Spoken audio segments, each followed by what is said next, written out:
প্রপার্টিটা অনেক বড়, মানে কোম্পানিটা প্রায় 70 থেকে 80টা রুম রয়েছে, যে রুমে বিভিন্ন ধরনের কাজ হয়। এখানে হাতের কাজ প্রায় 30টার উপরে স্টাফ কাজ করে। আমি তো নিচের ঘরগুলো দেখেই আমার হয়ে গেছে, আমি আর উপরের রুমগুলোকে দেখতে যাইনি। আমি এখান থেকে এখন বেরিয়ে কিজাম্বুর স্টেশনে যাব, ওখান থেকে তারপর যাব ত্রিবান্ধমের উদ্দেশ্যে।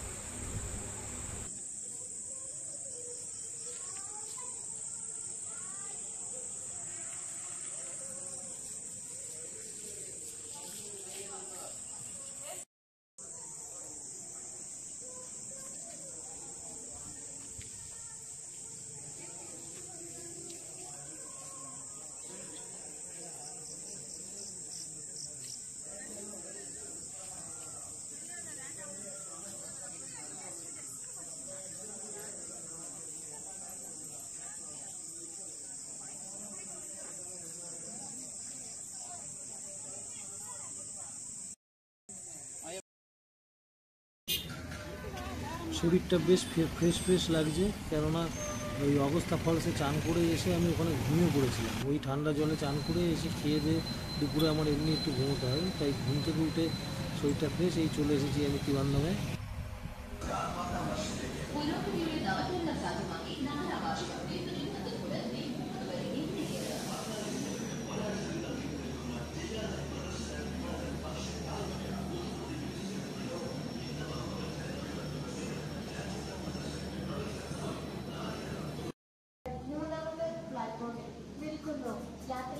এটা হলো ত্রিবান্ধমের মেন বড় বাস স্ট্যান্ড। আর আমি এখন এই সাইডে যাচ্ছি, এখানে ইস্ট ফোর্ট বলে একটা বাস স্ট্যান্ড আছে।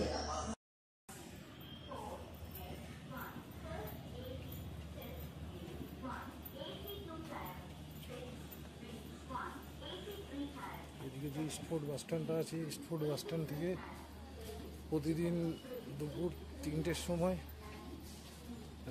ডবল ডেকারের একটা বাস ছাড়ে, যেটা লোকাল সাইট সিন করায়, 200-300 টাকা নেয়।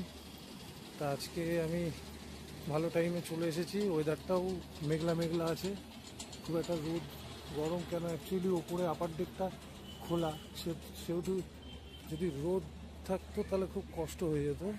তাই চিন্তা করলাম তাহলে এটা আজকে করেই নিই, দেখি এখন কি হয়। এই সাইডের মেন এন্ট্রি গেট ছিল এটা, এখন কিছু ভেতরে কাজ চলছে। প্রত্যেকটা স্টেশনে প্রতিনিয়ত ডেভেলপ হচ্ছে।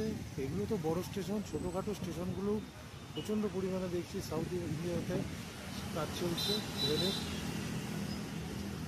কোনো যে গেটটা ছিল সেই গেট থেকে বেরিয়ে রাস্তা ক্রস করে উল্টো দিকে ওই যে লোকটা ঢুকে যাচ্ছে, লাল জামা পরে ঢুকে গেল, ওই রাস্তা দিয়ে গেলে ইস্টফোর্ট বাস স্ট্যান্ড। ওখান থেকে আমরা আজকে প্ল্যান করছি আমি ডবল ডেকারের ওই বাসে করে লোকাল সাইট সিন করার।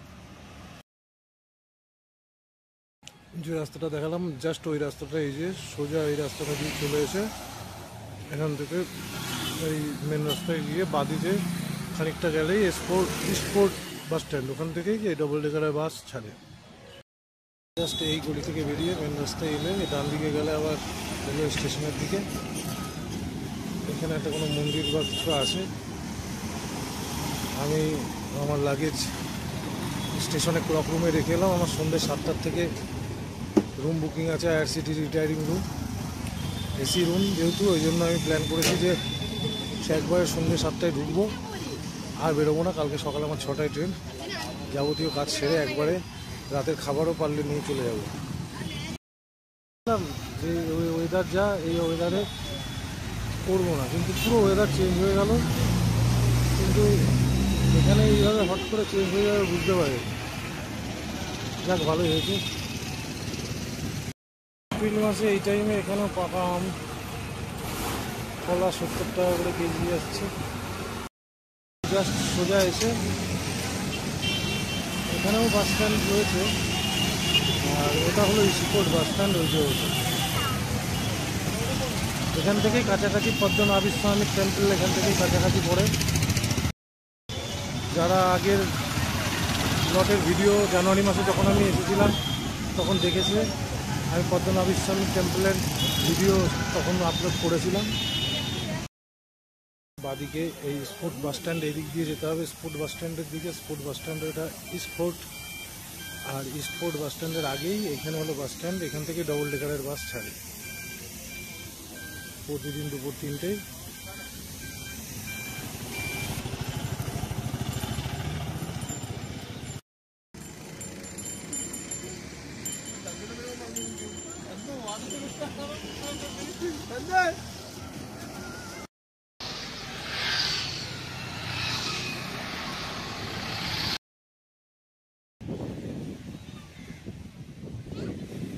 এই হচ্ছে সাঙ্গুমুখাম বিচ।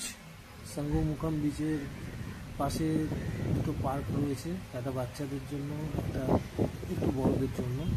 মানে সে তোটাও বাচ্চা কিন্তু একদম কিডসদের জন্য একটা, আর একটু বড় বাচ্চাদের জন্য। এখানে বেশিরভাগই বাচ্চাদের অ্যাক্টিভিটিসই বেশি রয়েছে।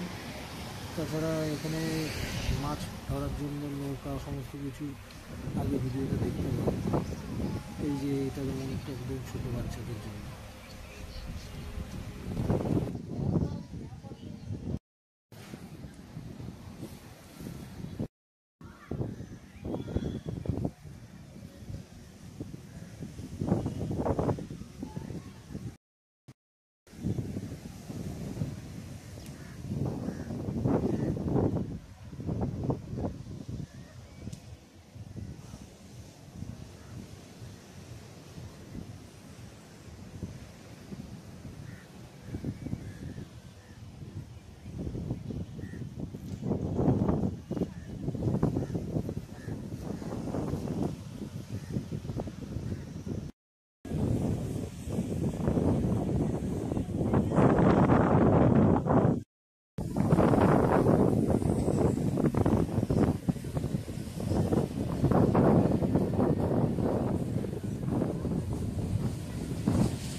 এই ইস্টপোর্ট বাস স্ট্যান্ডের পেছনে থেকে এসে এবার এই চলে এসেছি পদ্মনাভের স্বামী টেম্পলের গেট। এই হলো পদ্মনাভের স্বামী টেম্পল।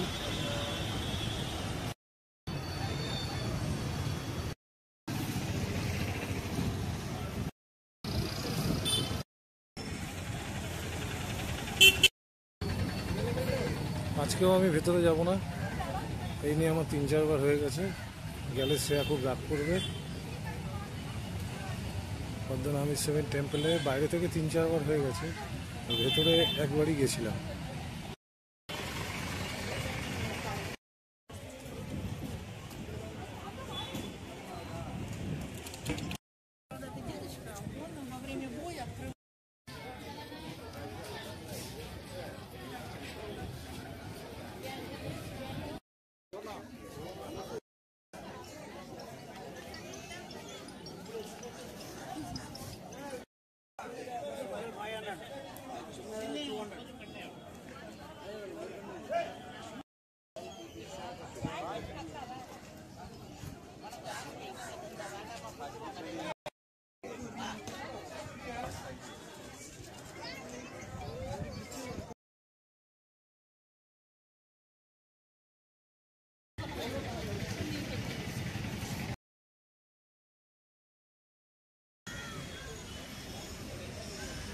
ইস্টপোর্ট বাস স্ট্যান্ডের সামনে একটা পার্কে এভাবে ডগরা কি সুন্দর ঘুরে বেড়াচ্ছে।